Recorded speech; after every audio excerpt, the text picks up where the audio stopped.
اعوذ بالله من الشیطان اللعین الرجیم. بسم الله الرحمن الرحیم. شب مبعوث به رسالت حضرت محمد صلی الله علیه و آله و سلم را خدمت امام زمان علیه السلام و خدمت شما عزیزان مادرها خواهرها تبریک پیش منم. نکته‌ای که امروز میخوایم درباره‌اش عرض کنم، اول ایه که یک غلط کانسپت و یا غلط مطلب که در ذهنی مردم، بعضی از مردم شیشته ویه که امروز امشو و سبا روز معراج یا شب معراج خیال منه که این مطابق مشهور اهل سنت شب معراج است. بعضی اهل شیعه گو بسیار تعداد چی کم هم گفته شب معراج است، لیکن مشهور و معروف که بسیار روایات مستند هم است امشو شب مبعوث به رسالت رسول خدا صلی الله علیه و آله و سلم است. لذا دمنی سوشل میڈیا خاصا دمنی فیسبوک انسان میگرنه که یک دیگه خود که مبارکباد میدم که شب معراج مبارک باشه، در حال که امشو شب معراج نیست، شب بعثت رسول خدا هست و یک بسیار شب بزرگ است که متاسفانه چون در ایران امروز بود شب روزی بعثت و دی شب مبعوث به رسالت بود، او اعمالی که باید انجام میدادی متاسفانه کم سستی شد و انجام داده نشد. لیکن ما میخوایم که بس خاطر که چون ما مصروفیات داشتیم نشد، شما میگم حتما این اعمال را انجام بدین و صبح حتما اگر میتونین ناجور نیستین حتما روزه بگیرین.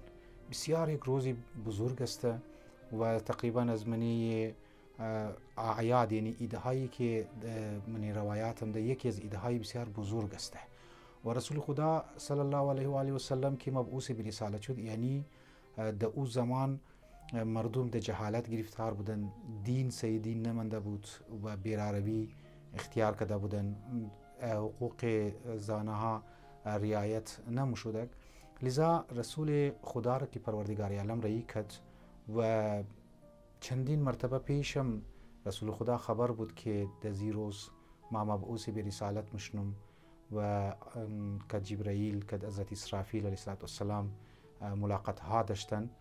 لذا بسیار یک روزی بزرگ است که در صبح 27 رجب رسول خدا مبعوث به رسالت شد، یعنی یک قسم از تاریکی انسان ها را آورد به طرف روشنایی و وجود مبارک رسول خدا صلی الله علیه و آله و سلم همه اهل سنت مظلوم واقع شده و همه شیعیان علی ابن ابی طالب علیه السلام هم مظلوم واقع شده. ما قبلا هم یک جای در خدمت بعضی از دوستا گفته بودم که در اهل سنت خو اونها آمدن که بعضی از خلفا میخواستن مقام شیر بال برده ندانستن، گرفتن رسول خدا را صلی الله علیه و آله و سلم را مقام شیر پایین آوردن، روایات منگرت روایات جعل کردن و حتی دمزی سلسله بعثت رسول خدا که از غاری را آمدن در خانه یخ گرفته بود شد، زیری کمبل شد، اینها را تمام جعلی طور پر اینها درست کردن در حال که این واقعه میتر نبودک، بلکه رسول خدا از اولم خبر بود که ما مبعوث به رسالت مشنم، چون واقعا اینها انوار مقدسه هستن. اول وجود بعد از پروردگار عالم همین ذات مقدس رسول خدا هسته. لذا دمنی اهل سنت هم متاسفانه محجور واقع شد. دمنی اهل شیعه که در او تر معنا که بگی که اهل سنت مقام رسول خدا را که پایین آوردن او تا خونیه، لیکن محجور واقع شد، یعنی چون که مسئله بعد از رسول خدا وفات شی مسئله امامت شد و بسیار برای امامت اشکالات و شبهات از طریق اهل سنت متاسفانه وارد شد، جعلی احادیث وارد شد، بنی امیه کار کرد، بنی عباس کار کرد و حکومت ها کار شی در زی سلسله امام علی علیه السلام امامت شی و 11 فرزند چی بود. لذا اهل سنت و علما هم بیشتر تقریبا طرف امام ها توجه دادن، البته هرچند که طرف رسول خدا صلی الله علیه و آله و سلم توجه دادن، لیکن امروز که باید اوتر که شایسته طور پر مو توجه کنی به طرف ذات رسول خدا مو توجه نمونی، یعنی محبوب خدا هست، از ائمه اطهار علیهم السلام از امام ها افضل است لذا مو باید زیاد د منی علمی دیسکشن های خو د محرم امیتر باید علما وجود مبارک رسول خدا را صفات چی را و سیاسی حکومت چی را و برخورد رسول خدا را که صادق و امین بود واقعا، اینها را برای مردم بازگو کنه. نحوه حکومت چطور بود او را برای مردم باید بیان کنه. ما امروز بسیار مختصر میخواییم که دو مطلب را که از نهج البلاغه گرفتم و همین بوم که شما باید برو نهج البلاغه را درباره رسول خدا که امام علی علیه السلام فضیلت چی گفته و او بزرگی زور گفته، عظمت رسول خدا را گفته، اون شما باید مطالعه کنین و شما باید مطالعه کنین.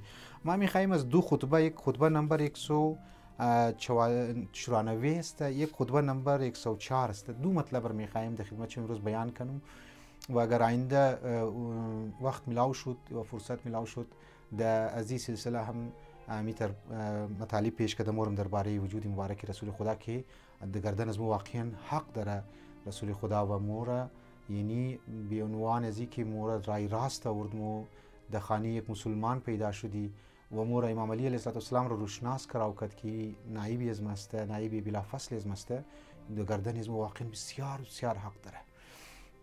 در منی خطبه نمبر 194 امیر المؤمنین علیه السلام می فرماید که بعثه حین لا علم قائم. مگه رسول خدا او وقت که است مبعوث شد، او وقت که است فرستاده شد که هیچ گونه نشانی هدایت نبود، هیچ قسمی از هدایت نبود. او وقت رسول خدا را که است پروردگار عالم مبعوث به رسالت کرد. ولا منار ساطع، هیچ بلند مینار که است دو زمان نبود. بلند مینار یعنی معنیش که نه مینار امام بارگاه و غیره. مینار یعنی که در او زمان هیچ مینار دین نبود، یکو دینی واضح نبود. دین حضرت ابراهیم علیه السلام بود، لیکن مردم بعضم در بت پرستی و در جهالت و در قبیله‌ای سیستم، در طایفه پرستی سیستم گرفتار بود. ولا منار ساطع، بلند مینار واضح که است نبود.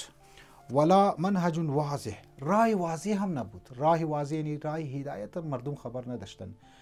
دخترور زنده در گور میکردن، قبیله‌ای جنگ‌ها بسیار طولانی جنگ‌ها میکردن، عدالت نبود، انصاف نبود، سودخوری زیاد بود و بت پرستی هم بود، شرک هم بود. لذا امام علی علیه السلام او چه مبعوث به رسالت کرد که ولا منهج یعنی نهج، از نهج بلاغه که میگه یک راسته، ولا منهج واضح، یک راه هدایت واضح که است نبود که رسول خدا آمد این هدایت واضح را، صراط مستقیم را مردم را که است روشناس کراو کرد.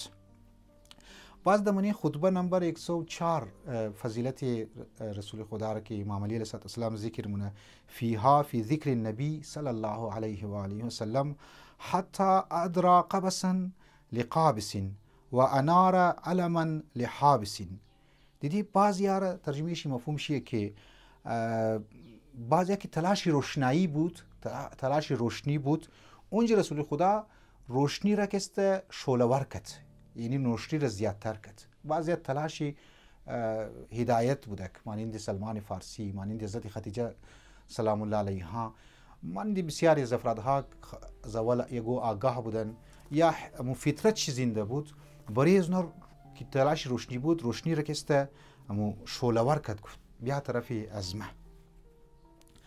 و انار علما لحابسین، نشانات واضح را که برای کسی میخواه دیگو صحرا درمانده شده، راه را گم کده، آلی میخواه که برای یگو سواری سوار شونه که بابا ما در منزل خو برسوم، در اونجی موگه که و انار علما لحابسین، لایت نور را واضح کد که بیا اینزی راه که است برای سواری خو سوار شو و طرفی منزل مقصود. خوب منزل مقصود یعنی امو آخرت و خدا. لذا از من امروز در نظری از ما رسول خدا صلی الله علیه و آله و سلم در مابین شیعه و مابین اهل سنت هم یک قسم در نظر از ما محجور واقع شده، مظلوم واقع شده.